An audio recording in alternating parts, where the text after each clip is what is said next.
আসসালামু আলাইকুম ওয়া রাহমাতুল্লাহি ওয়া বারাকাতুহু। আজকে আমরা ইস্তেগফার সম্পর্কে কিঞ্চিত একটু আলোচনা শুনব। ইস্তেগফারের এত ফজিলত যে বর্ণনা না করে শেষ করা যাবে না। ইস্তেগফার হলো অ্যান্টিবায়োটিকের মতো। কোনো ভুল হয়ে গেলে সাথে সাথে যদি আমরা ইস্তেগফার পাঠ করি, সেই ভুল থেকে আল্লাহ পাক ক্ষমা করে দিবেন। আমরা অসুখ হলে, বড় ধরনের রোগ হলে যেরকম অ্যান্টিবায়োটিকের প্রয়োজন হয়, তদ্রূপ দৈনন্দিন জীবনে চলাফেরা করতে গেলে অনেক ভুল হয়ে যায়, অনেক অসঙ্গতি, অনেক ত্রুটি হয়ে যায়, আমল নামায় জমা হয়ে যায়, কলবে কালো দাগ পড়ে যায়। সেই সমস্ত কালো দাগ এবং ত্রুটি থেকে বাঁচার জন্য অ্যান্টিবায়োটিকের মতো কাজ করবে ইস্তেগফার। ইস্তেগফার বেশি বেশি করে পাঠ করা, বেশি বেশি করে ইস্তেগফার পাঠ করা। ইস্তেগফারের ইস্তেগফারের অনেক পদ্ধতি, অনেক তরিকা রয়েছে, অনেক রকমের ইস্তেগফার রয়েছে। সবচেয়ে ছোট ইস্তেগফার হলো আস্তাগফিরুল্লাহ, হে আল্লাহ আমি আপনার কাছে ক্ষমা প্রার্থনা করছি। অথবা আস্তাগফিরুল্লাহ ওয়া আতুবু ইলাইহি, একটু বাড়িয়ে বলতে পারেন আস্তাগফিরুল্লাহ ওয়া আতুবু ইলাইহি, হে আল্লাহ আমি আপনার কাছে ক্ষমা প্রার্থনা করছি, আপনার কাছে তওবা করতেছি। আবার এভাবে পড়া যাবে রব্বিগফিরলি ওয়া তুব আলাইয়া ইন্নাকা আনতাত তাওয়াবুর রহিম, এটাও ইস্তেগফারের অন্তর্ভুক্ত। অথবা আপনি এভাবে পাঠ করতে পারেন আস্তাগফিরুল্লাহাল আযীম আল্লাযী লা ইলাহা ইল্লা হুয়াল হাইয়ুল কাইয়্যুম ওয়া আতুবু ইলাইহি। যদি ঘুমানোর আগে কোনো ব্যক্তি এই ইস্তেগফারটা 3 বার ঘুমায়, তার গুনাহ যদি সমুদ্রের ফেনার চাইতে বেশি হয়, গাছের পাতার চাইতে অসংখ্য হয়, তার গুনাহ যদি আসমান পর্যন্ত ঠেকে যায়, তার গুনাহ যদি সাতবক জমিনের নিচ পর্যন্ত যায়, তারপরেও আল্লাহ পাক রব্বুল আলামিন ওই ব্যক্তিকে ঘুমানোর আগেই মাফ করে দিবেন।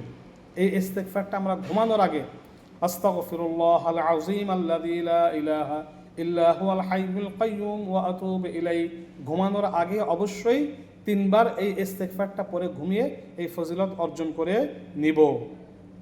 এরপর আছে আপনার তওবার ইস্তেগফার আস্তাগফিরুল্লাহ রাব্বি মিন কুল্লি যামবি ওয়া আতুবু ইলাইহি, এটাও পাঠ করতে পারেন।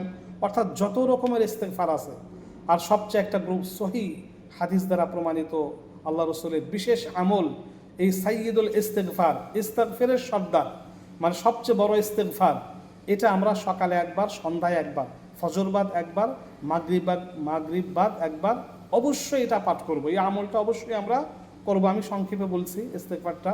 সাইয়্যিদুল ইস্তেগফার আল্লাহুম্মা আনতা রাব্বি লা ইলাহা ইল্লা আনতা খালাকতানি ওয়া আনা আবদুকা ওয়া আনা আলা আহদিকা ওয়া ওয়া'দিকা মাসতাতা'তু আউযু বিকা মিন শাররি মা সানা'তু আবুউ লাকা বিনি'মাতিকা আলাইয়া ওয়া আবুউ বিযামবি ফাগফিরলি ফাইন্নাহু লা ইয়াগফিরুয যুনুবা ইল্লা আনতা।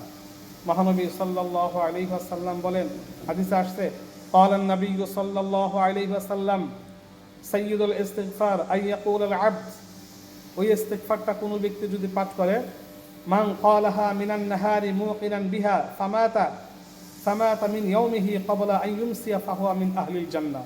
যদি কোনো ব্যক্তি নিশ্চিতভাবে ঈমান ইয়াকিনের সাথে এই ইস্তিগফারটা দিনের বেলায় একবার পাঠ করে, সন্ধ্যা হওয়ার আগেই যদি সে মৃত্যুবরণ করে, সে সরাসরি জান্নাতে চলে যাবে। সুবহানাল্লাহ। ওমান ক্বালাহা মিনাল লাইলি ওয়া হুয়া মুকিনুন বিহা ফামাতা ক্বাবলা আন ইউসবিহা ফাহুয়া মিন আহলিল জান্নাহ। আর যদি কোনো ব্যক্তি সন্ধ্যার পরে একবার পাঠ করে, রাতে একবার পাঠ করে, সকাল হওয়ার আগেই যদি তার মৃত্যু হয়, তাহলে ওই ব্যক্তি সরাসরি জান্নাতে চলে যাবে, আল্লাহ পাক তাকে মাফ করে দিবেন। তাহলে সন্ধ্যার পরে একবার পড়া এবং এই ফজরের নামাজের পরে একবার করে পাঠ করা সাইয়্যিদুল ইস্তিগফার। অবশ্যই আমরা এই ইস্তিগফার বেশি বেশি করে পাঠ করব। তবে একটা বিষয় কি, আমরা যখন ইস্তিগফার পাঠ করব একসাথে 3 বার পাঠ করব। আল্লাহ রাসূল নামাজের পরে একসাথে 3 বার ইস্তিগফার পাঠ করেন। হাদিসে আসছে কানা রাসূলুল্লাহ সাল্লাল্লাহু আলাইহি ওয়াসাল্লাম ইযা সারাফা মিন সালাতি ইস্তাগফারা সালাসান, আল্লাহ রাসূল নামাজ থেকে ফারেক হওয়ার পরে 3 বার ইস্তিগফার পাঠ করতেন। তা আমরা নামাজের পরে বা নামাজের বাইরে যখনই ইস্তিগফার পাঠ করব, অবশ্যই 3 বার ইস্তিগফার একসাথে পাঠ করার চেষ্টা করব। আল্লাহ পাক রব্বুল আলামিন ইস্তিগফার পাঠ করার তৌফিক দান করুন। ইস্তিগফার পাঠের দ্বারা গুনাহ মাফ হয়, রিজিক প্রশস্ত হয়, এই সংকীর্ণ রিজিক প্রশস্ত হয়, বালা মুসিবত দূর হয়, অন্তরের প্রশান্তি লাভ হয় এবং তার ঘর বাড়ি বা জমি জমার উন্নতি, ব্যবসা বাণিজ্যের উন্নতি ঘটে ইত্যাদি। ইস্তিগফারের মধ্যে শত শত ফজিলত রয়েছে। তা আমরা বেশি বেশি করে ইস্তিগফার পাঠ করব। আমিন।